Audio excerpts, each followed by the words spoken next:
It is really late. The office is quiet. Most people left hours ago. I am the only one still here. The cleaning staff came and went a while ago.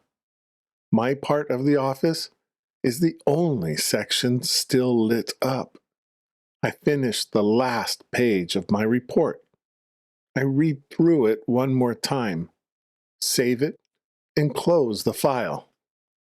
I lean back in my chair and stretch my arms. Finally, I can go home. Then I see an unread email near the top of my inbox. It arrived this morning. I forgot to reply. It is a short question from a colleague. It will only take a minute or two. I type a short answer and press send.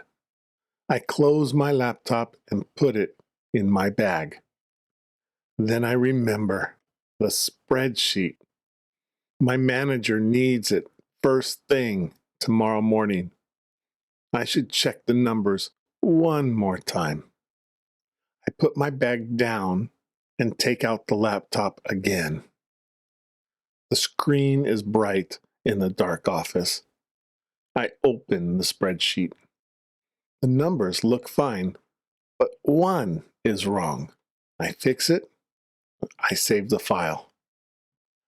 I put the laptop away and zip my bag shut. I stand up. I put on my jacket.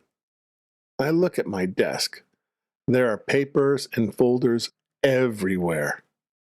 I cannot leave it looking like this. I sort the papers into piles.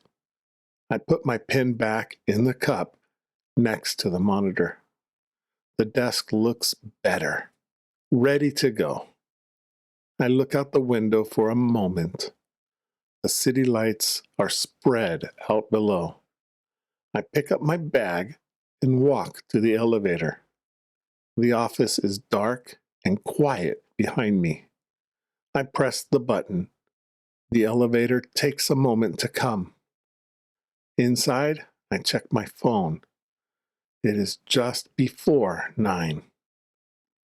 On the way down, I think of one more small thing I should have done today. It can wait. I stay in the elevator anyway. Outside, the night air is cool. I start walking toward the station.